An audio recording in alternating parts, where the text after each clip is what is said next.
Hello and a very warm welcome to one and all. You're watching News 9. I'm Neha Bhan. Let's take a look at some of the top stories of this hour. We begin by telling you what's been happening at the Israel-Hamas war front.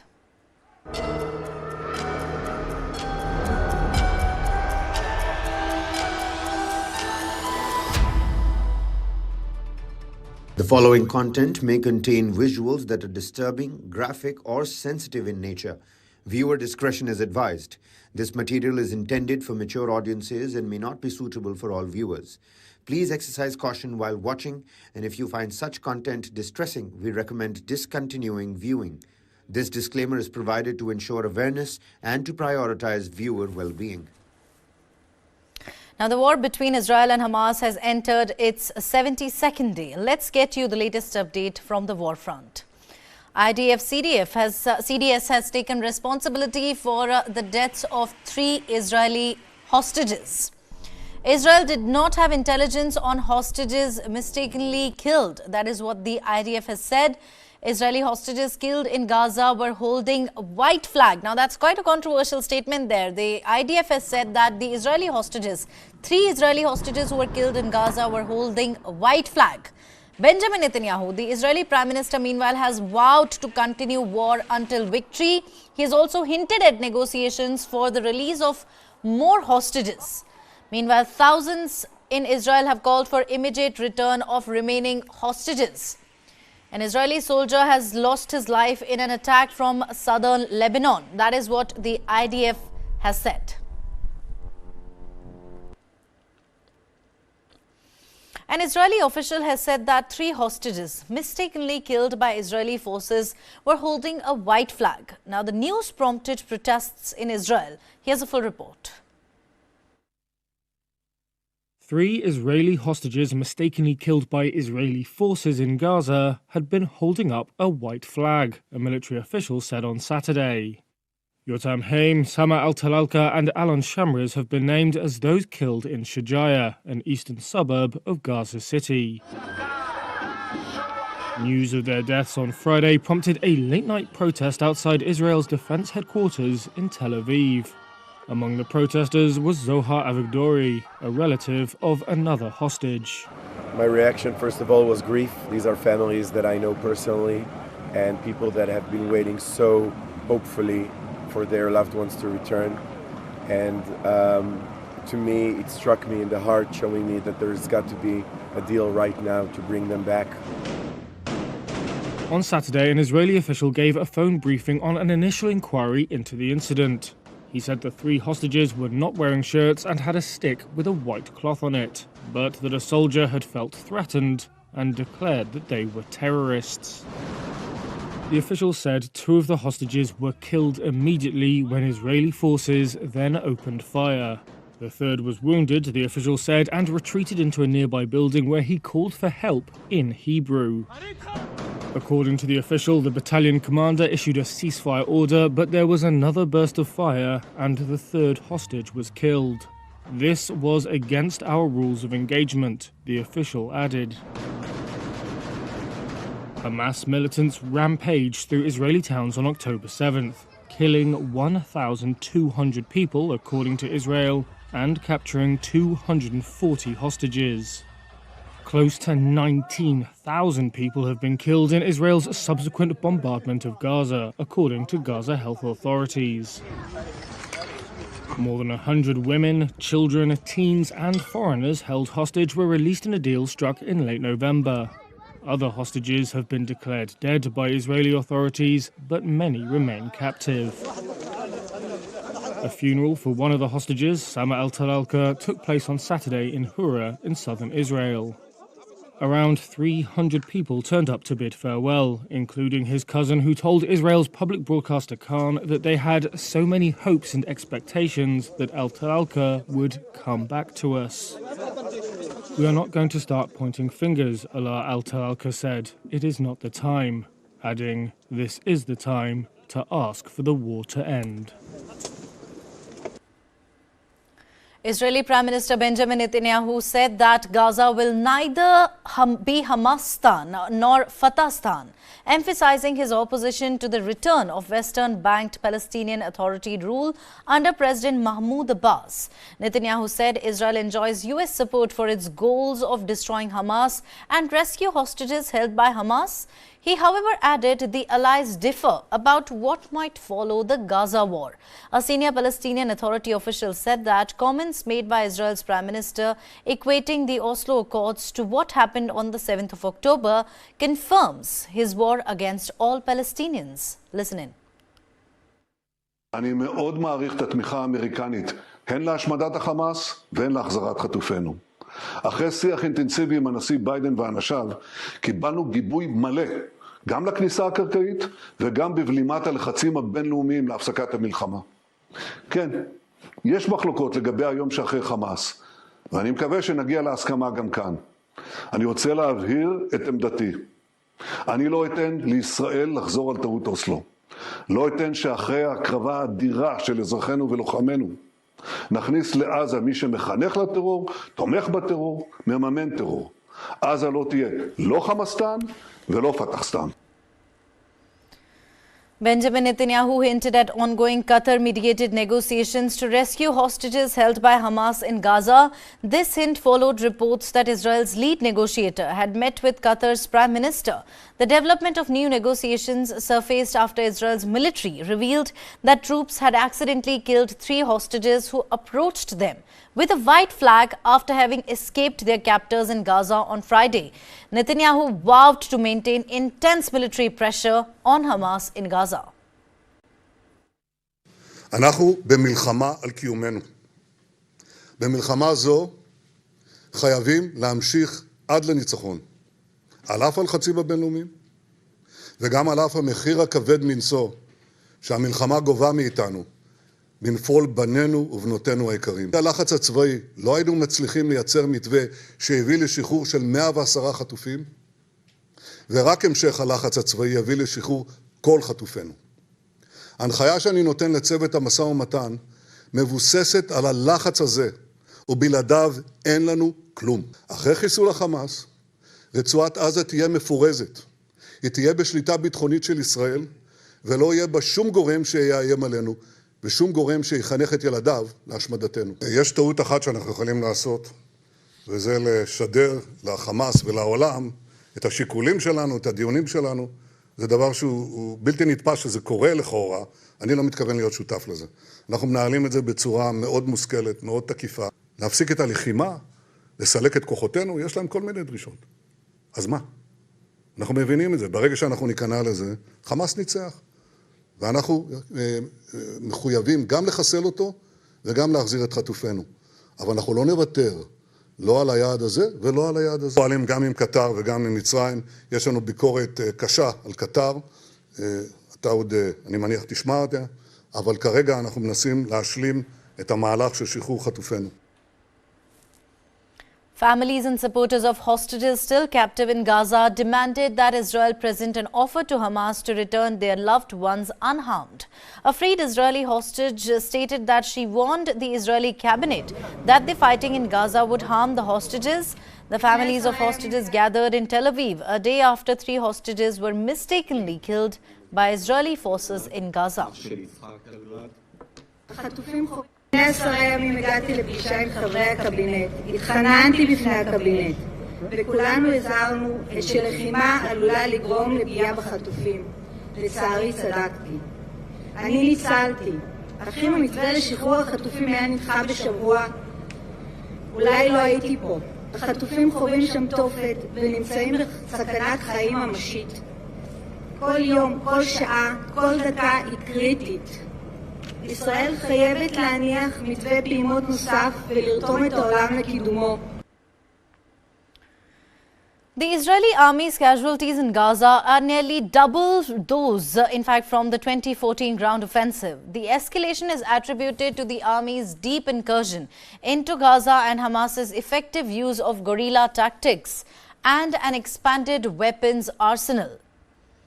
Israeli military experts, a commander from Israel and a Hamas source have detailed how the Palestinian group utilizes a substantial weapons stockpile, terrain knowledge and an extensive tunnel network to transform Gaza's streets into a hazardous labyrinth. They deploy a range of weaponry including drones equipped with grenades and anti-tank weapons with potent twin charges. The conflict, ongoing since late October, has resulted in about 110 Israeli soldiers killed compared to 66 in 2014. The current campaign faces challenges, particularly in dealing with an extensive tunnel network. The situation involves advanced weaponry on both sides, with Hamas demonstrating increased capabilities and tactics in urban warfare. The conflict shows no signs of immediate resolution, with Israel committed to pursuing the campaign until quote-unquote absolute victory.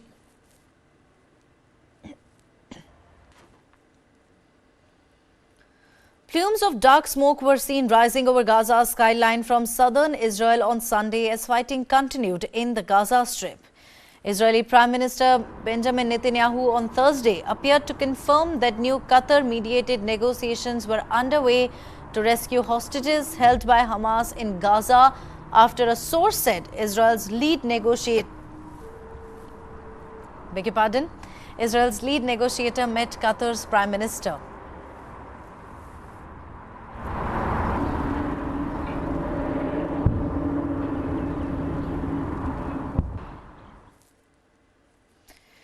Israeli tanks and forces withdrew from a hospital in northern Gaza on Saturday, leaving behind chaotic scenes as distressed civilians who say they have nowhere to go were searching for bodies under the rubble. Take a look.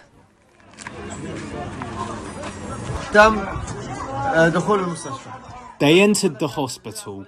They entered the hospital via the gates. They called for displaced families and people and patients from age 16 to 65 to go out of the hospital. This happened on the first day the tanks entered Kamal Adwan Hospital.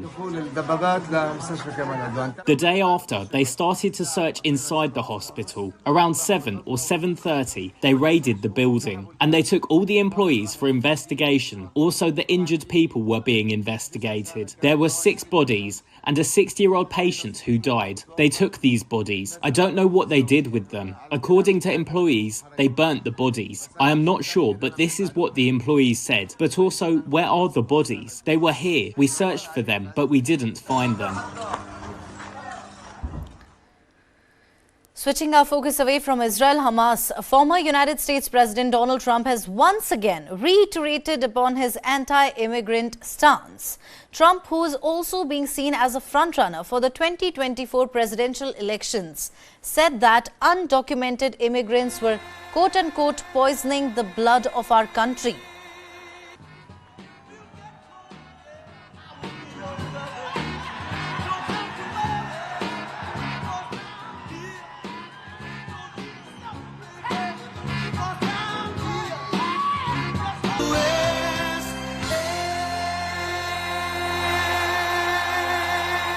Trump made the comments during a campaign event in New Hampshire where he, in fact, railed against the record number of immigrants attempting to cross the US border illegally.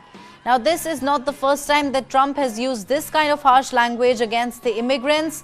He has previously too drawn criticism for his anti-immigrants comments, which have been termed as xenophobic and as those which echo the Nazi rhetoric.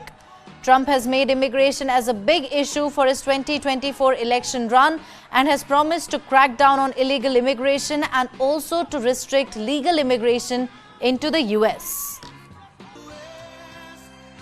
You know, when they let, I think the real number is 15, 16 million people into our country, when they do that, we got a lot of work to do.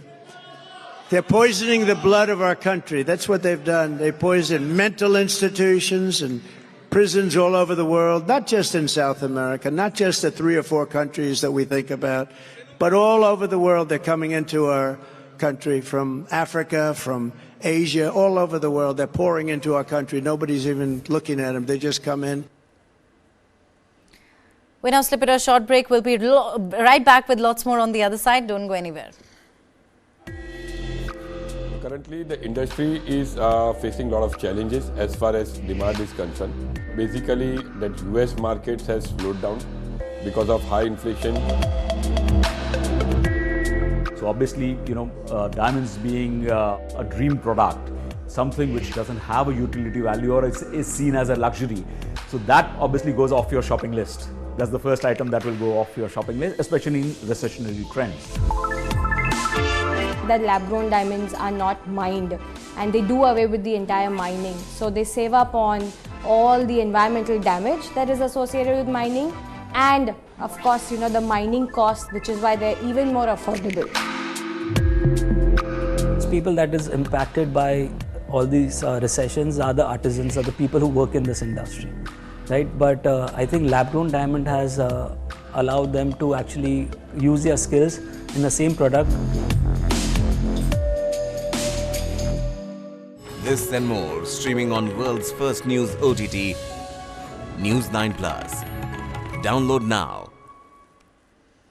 Donald Trump continues to lead the race for the 2024 Republican presidential nomination, securing over half of the party's voter support, recent opinion polls reveal. Trump has been impeached twice, tried to thwart the peaceful transfer of power after losing the 2020 presidential election, faces scores of charges in the multiple criminal cases, and his critics warn he is plotting to rule as an autocrat. Yet, he could still return to the White House. Here's why.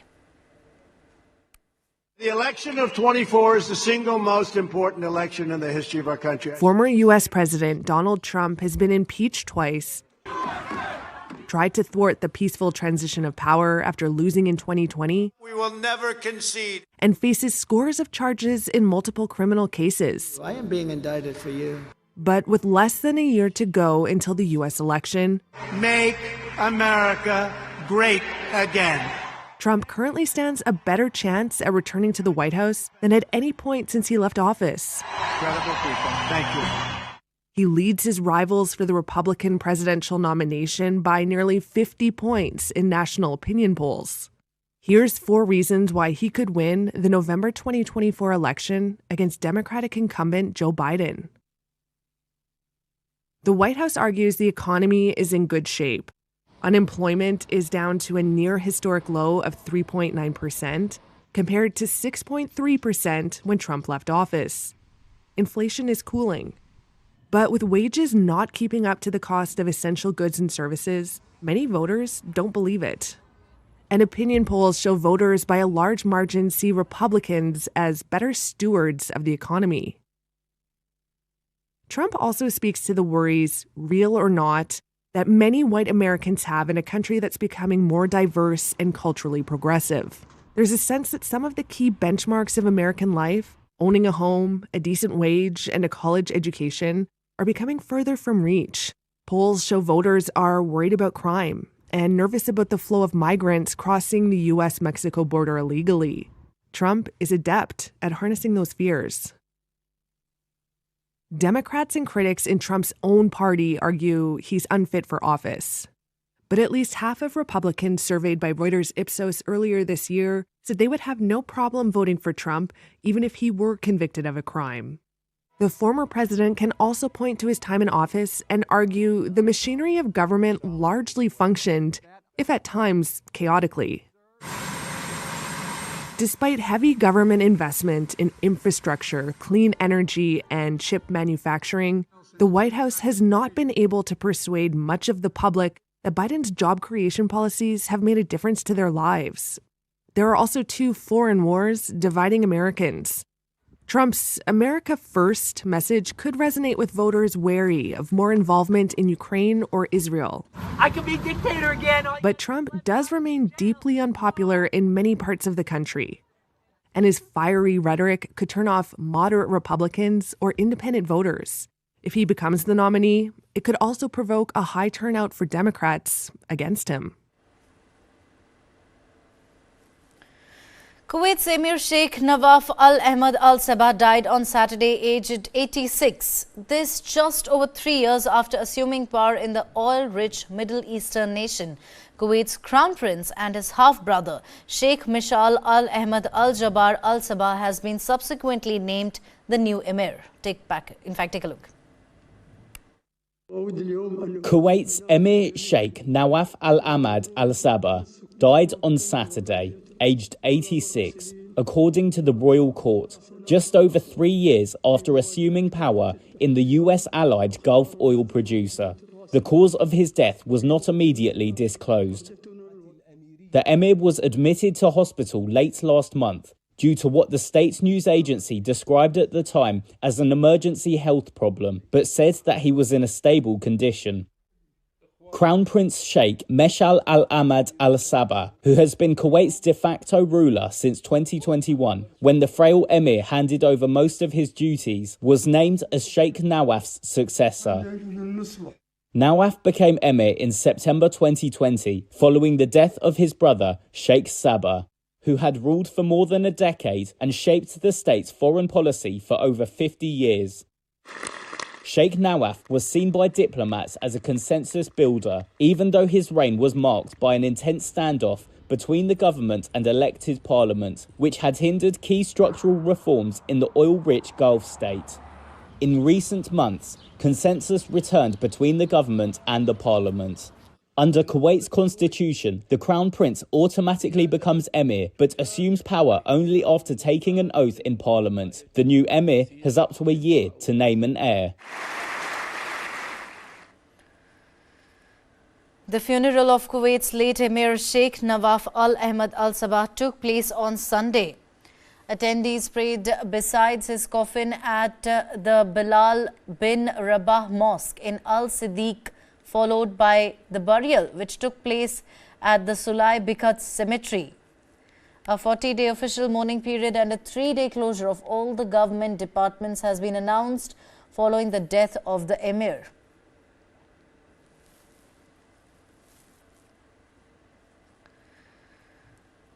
Moving on now, Taiwan's upcoming presidential and parliamentary elections are in January. They highlight the generational rifts over the island's relationship with China. Take a look at this report to know more. As Taiwan prepares to vote in the presidential and parliamentary elections next month, polls reveal deep divisions between generations towards its relationship with China.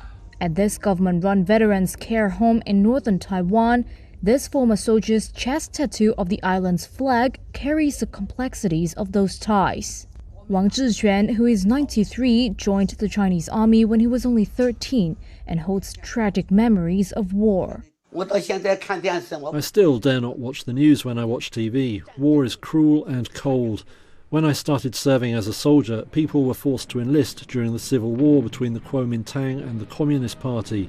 When they couldn't catch adults, they would catch children. Defeated in the Chinese Civil War, the nationalist Kuomintang government fled to Taiwan 7 odd decades ago, but no peace treaty was ever signed to end the war. China's communist government has since been pushing for what it calls reunification with Taiwan and has ramped up its military pressure against the island in the past few years, stoking fears of a war that could drag in the United States. Those tensions are dominating election campaigns in the run-up to Taiwan's January 13th ballot. The ruling Democratic Progressive Party champions the island's separate identity from China. But despite moving to Taiwan and later fighting for its island of Kinmen, Wang's sense of identity remains tied to China. Taiwan is a part of China. It has been since the Qing and Ming dynasties. It's a view shared by many from his generation, like fellow care home resident Sun Guoxi. The 110-year-old veteran believes his current government is being provocative. He warns that if a conflict breaks out, the island would be no match for China. Yet their views conflict with mainstream Taiwan, who overwhelmingly view themselves as Taiwanese and not Chinese, according to polls. He is political scientist Song Wen-ti. There is certainly a generational shift. The older generation was a lot more likely to be for unification, and the younger generation a lot less likely. They tend to have, the younger people tend to have a separate, almost distinct Taiwanese national identity as opposed to a more Chinese national identity. So in that sense, the trend lines on support for unification is a downward one, less and less support for unification over time. The main opposition party, the pro-China KMT, has cast the election as a choice between war and peace, a line Beijing has echoed. But as campaigning heats up, some in Taiwan are hoping to mend rifts rather than further the divide. As this 22-year-old says, "We can only try our best to understand the others and learn why they might have certain ideas. Even if we can't agree with each other, as humans, we should still be able to talk normally."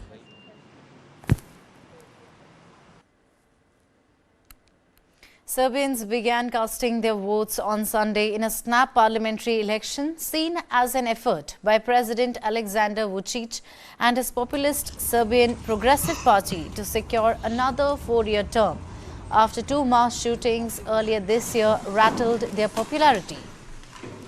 Voters were divided on Serbian President Alexander Vučić's Serbian Progressive Party during the snap parliamentary election. While some expressed satisfaction, others highlighted concerns about crime and corruption, claiming the SNS had not fulfilled promises. A total of 18 parties and alliances are vying for the support of the 6.5 million strong electorate for 250 seats in the parliament. The threshold for entering the parliament is 3% of votes. President Alexander Vučić was also among the voters, as was the opposition leader, Dragan. The opposition, in fact, leader of Serbia's opposition party of Freedom and Justice. Vučić and the SNS are aiming for another 4-year term amid allegations of voter bribery, media restrictions, violence, corruption and ties to organized crime, which they deny. We now step at a quick break. We'll be right back with lots more on the other side. Don't go anywhere.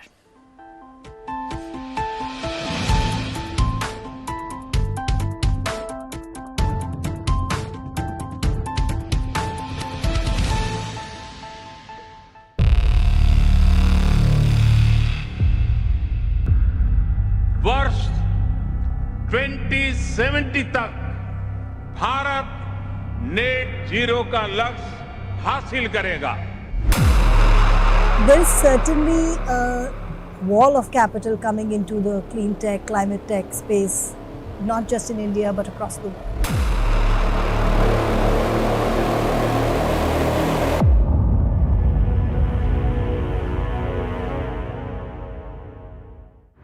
This and more, streaming on world's first news OTT, News 9 Plus. Download now. Currently, the industry is facing a lot of challenges as far as demand is concerned. Basically, the US markets has slowed down because of high inflation. So obviously, diamonds being a dream product, something which doesn't have a utility value or is seen as a luxury. So that obviously goes off your shopping list. That's the first item that will go off your shopping list, especially in recessionary trends. That lab-grown diamonds are not mined, and they do away with the entire mining. So they save up on all the environmental damage that is associated with mining, and of course, the mining cost, which is why they're even more affordable. People that is impacted by all these recessions are the artisans, are the people who work in this industry, right? But I think lab-grown diamond has allowed them to actually use their skills in the same product. This and more, streaming on world's first news OTT, News 9 Plus. Download now.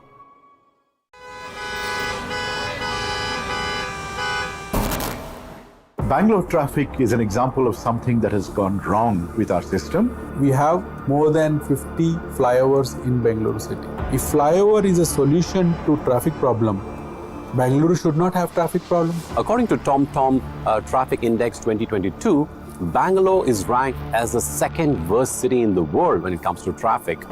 The speed limit at the ORR is 80 kilometers per hour, but our vehicle has only moved 10 kilometers per hour. What Bangalore needs is a surgery, but what we have been offered repeatedly are band-aids.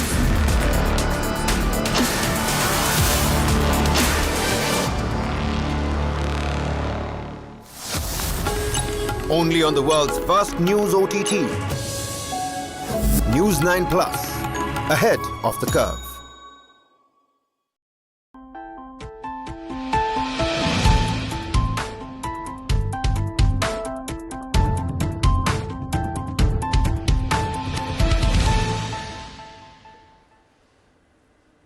Welcome back. Now, Cardinal Angelo Beccia, the most senior Catholic Church official ever to stand trial before a Vatican criminal court, was convicted on Saturday of embezzlement and fraud and sentenced to 5.5 years in jail. His lawyer told reporters he would appeal, saying his client was innocent.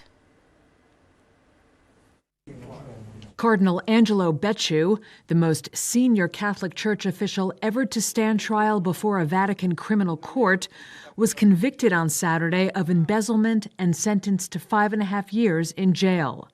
The trial exposed infighting and intrigue in the highest echelons of the Vatican and revolved mostly around a murky Vatican investment in a Tony London property.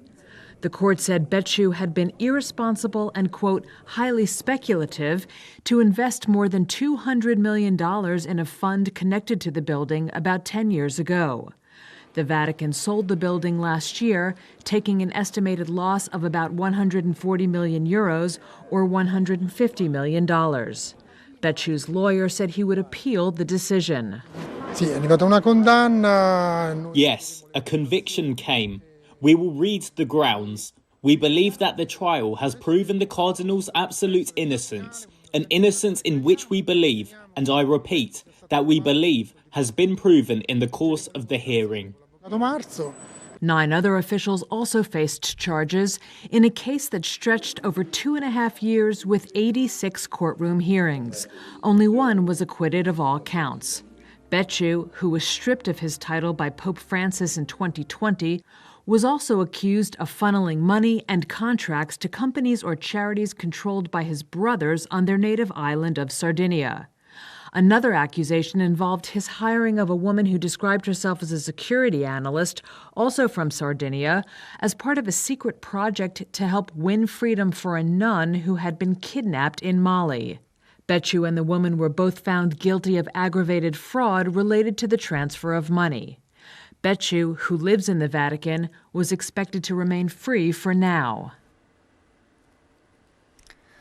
Up next, Ashley, an AI-powered campaign volunteer, but far from the typical robocaller, since none of her responses are canned or pre-recorded. Given her ability to hold conversational calls, Ashley called thousands of Pennsylvania voters like a pro-campaign volunteer to analyze a person's profile and offered tailored conversations around their key issues. Take a look.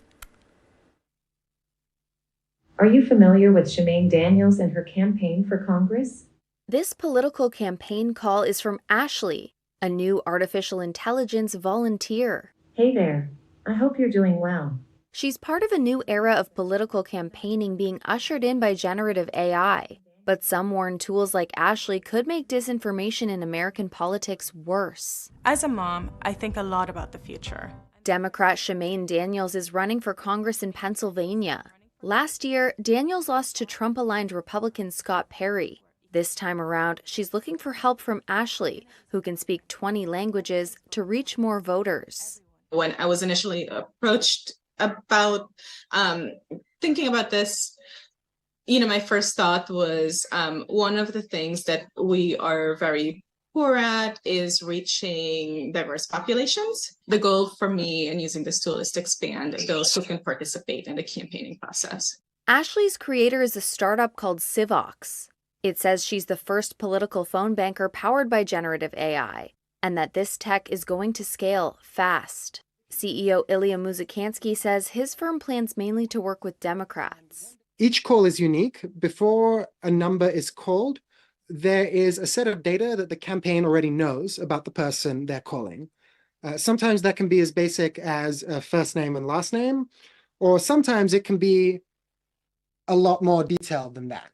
And based on that information, we are able to have conversations that are customized to the recipient, and that's done on the fly. Some are worried.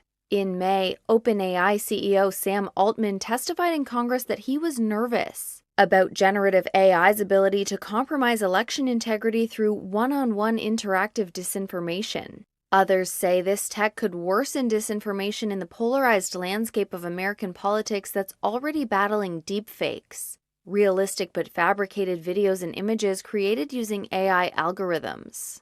The Federal Communications and Election Commissions are looking into AI, but so far there are no rules that directly apply to Ashley's work. John Basil at Northeastern University says that's a problem. They just pollute or can pollute our information ecosystem.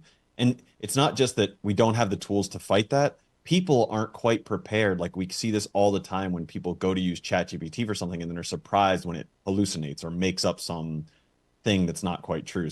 Civox says it welcomes regulation and that it intentionally makes Ashley sound like a bot and disclose that it's AI, despite not being legally required to do so.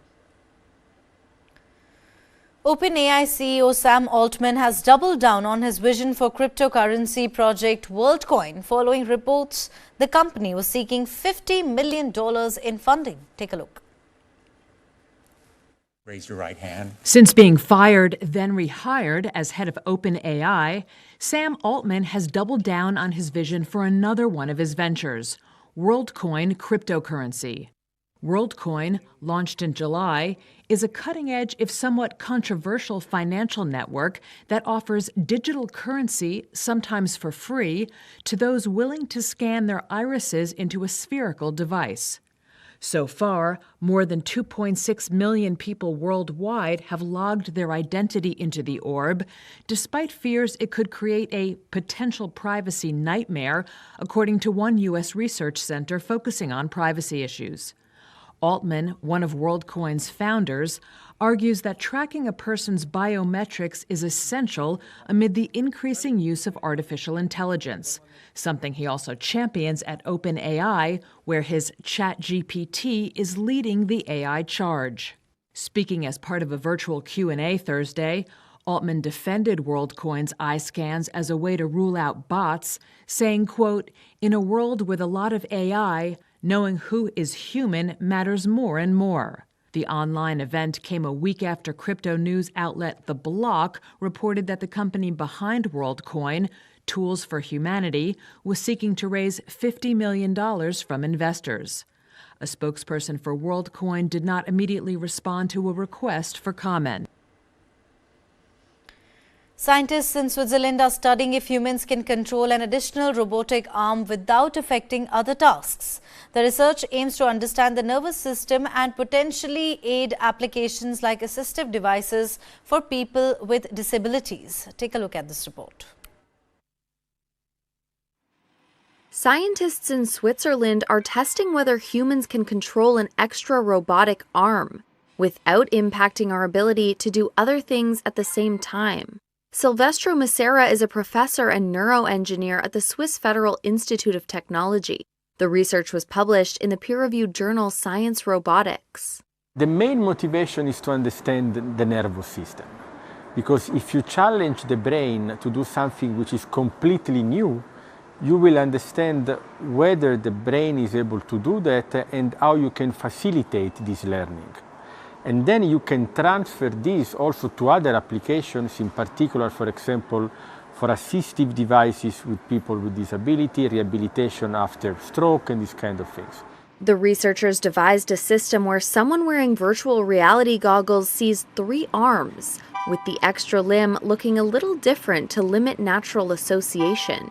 Volunteers held onto an exoskeleton which controlled the virtual left and right arms, while movement detected by a belt around their waist measured their breathing and controlled the middle arm. Giulia Dominigiani is a PhD student. In particular, we use this environment to test our gaze respiration-based control interface. And as a first step, we decided to assess is actual feasibility for effective augmentation, so assessing the possibility of still speaking and gazing around. The researchers also tested breathing control with a real robotic arm strapped to the user's chest that extends in and out with the diaphragm. What was extremely interesting to see was that both trained participants and naive participants performed similarly, again showing the intuitiveness of our control interface. Though it wasn't published in the study, senior scientist Sulaiman Shakur says the team also discovered that people could be trained to control a computer mouse with the muscles we don't really use anymore. So these muscles that we have in our body, but through evolution we have lost their functionality. We have found that through a few days of training, people could use these auricular muscles, which are this muscle we have behind the ears, to control this extra limb while still using their natural arms and still speaking and looking around. The study is part of a Swiss National Science Foundation project to develop a wearable robotic arm to assist in daily tasks or to help in search and rescue. Now let's understand how the COP28 deal got done. In a historic move at COP28 in Dubai, countries led by conference president Sultan Al-Jaber have agreed to transition away from fossil fuels. Key players, including US climate envoy John Kerry, deem it a pivotal movement. Despite initial concerns, strategic diplomacy and collaboration paved the way for a groundbreaking global agreement to combat climate change. Have a look. We have now reached the end. For the first time in history, countries have expressed a desire to end the oil age. The COP28 Accord from the summit in Dubai calls for transitioning away from fossil fuels. Key players, including conference president Sultan Al-Jaber, say it's historic. You delivered. This is a sea change moment. I think this is a global turning point. Fossil fuels phase out! Some remain dissatisfied with concessions allowing for the use of tech such as carbon capture to keep greenhouse gases out of the atmosphere. But striking a deal was by no means a foregone conclusion. Here's a look at how the COP28 deal got done. I promised I would roll up my sleeves. Before the conference, COP28 President Al-Jaber was pilloried by environmental activists as untrustworthy. He runs the United Arab Emirates state oil company. But he didn't want to oversee a failed conference. Before it started, his office pumped up climate initiatives, like an EU and US-led declaration by nations to triple renewable energy capacity by 2030. The urgency of this moment is clear. And a US-China cooperation agreement reached in November. Sources say getting a deal took deft maneuvering by the conference host, as well as back-channel diplomacy from the top envoys of the world's biggest polluters, the US and China. Al-Jaber intentionally stirred the pot, sources say. His approach was to put out deliberately provocative drafts for a deal that forced negotiators to reveal the outer limits of their positions, then find common ground. On December 11th, Al-Jaber's draft deal outlined a broad menu of options that countries could, not should, take to fight climate change. Those options ranged from carbon capture to reducing fossil fuel use or cutting subsidies. Missing was any mention of a phase-out. That sparked outrage, including from small island nations. We will not sign our gift certificate. It is our very survival that is at stake. While scores of countries came to Dubai wanting language around phasing out fossil fuels entirely, it was something oil group OPEC particularly opposed. But the outrage expressed at the summit was the desired effect, according to one source, who said the move made clear where people stood. Mr. Kerry. The presidency then took meetings into the early morning hours over the next days. We're going to work. What's going on? And did not release an updated draft until December 13th, a day after the summit's scheduled end. The term phase out remained a red line that some like China and Saudi Arabia would never accept. So U.S. envoy John Kerry and his Chinese counterpart Xie Jinhua found a workaround. They already had a roadmap from their recent climate cooperation in November. Use words that essentially mean the same thing as phase out. With China and the US aligned, it was just a matter of getting OPEC on board. One source said it was Kerry, China, and the Saudis that played a constructive role at the 11th hour. A source familiar with the negotiations said the final flurry of diplomacy ensured the deal would pass. Greta Thunberg, speaking from Stockholm, criticized the recent COP28 climate deal in Dubai, stating it's a letdown for the most affected nations by global warming. She emphasized that despite the agreement involving nearly 200 countries to initiate cuts in fossil fuel usage and implement various measures like promoting clean energy, it won't suffice to prevent temperatures from surpassing critical levels and halting the worst impacts of climate change. Listen in. This is the bare minimum. Some people say that this is a first step, but we've already had first steps and that hasn't led us anywhere. The emissions are still increasing. We are experiencing record highs.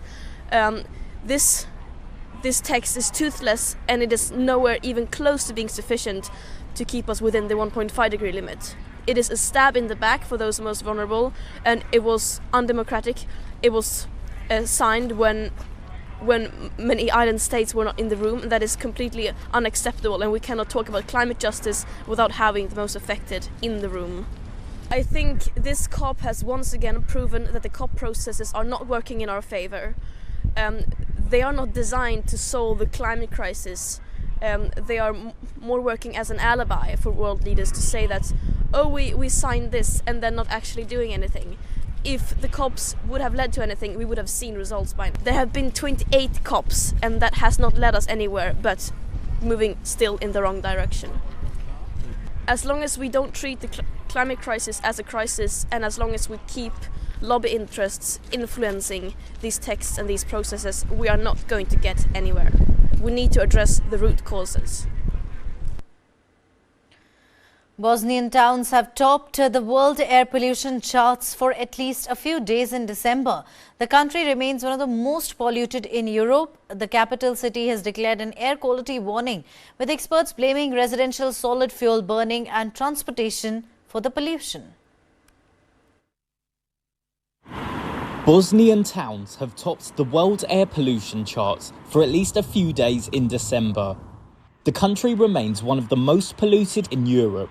The capital city of Sarajevo has declared an air quality warning, with experts blaming residential solid fuel burning and transportation for the pollution. Despite Sarajevo authorities' pledge to make the city carbon-free by 2035, experts say a cost of living crisis has forced people to choose cheaper solid fuels for home heating and to drive older cars with higher emissions of pollutants. According to the World Bank, Bosnia has among the highest levels of fine particulate matter, or PM2.5, pollution in Europe, with the burning of solid fuel for home heating and the transport sector contribute about 50% and 20% respectively. Enis Krecinic is an environmental expert at the Bosniak-Croat Federation's Hydrometeorological Institute. When we talk about air quality in Bosnia and Herzegovina, it is nothing new and not something that has appeared only recently. This is a problem that has existed here for decades, even longer. Why is it so? It's very simple. Bosnia and Herzegovina is a rather poor country, so the way of life of people here is quite different from the life of people in Europe. Our industry was largely based on heavy industry, dirty industry, and the like. Krecinic says December is particularly bad with pollution when the temperature drops. Cooler temperatures and a drop in the wind trap pollutants in the atmosphere for longer. Some cities located in the centre of the country are in what is known as the Coal Valley. They have had more days of excessive pollution during the calendar year, despite the closure of some of the country's mining and heavy industry. Physicians say exposure to fine particulate matter poses serious health risks. Tufik Hadziosmanovic is a lung specialist doctor. Naš respiratorni sistem ima Our respiratory system has a function that expels harmful substances, but exposure to this type of air pollution that lasts for years leads to failure of that apparatus. And this very often happens in young people, in children, and especially in chronic patients, which then again leads to the formation of exacerbations of chronic obstructive pulmonary disease.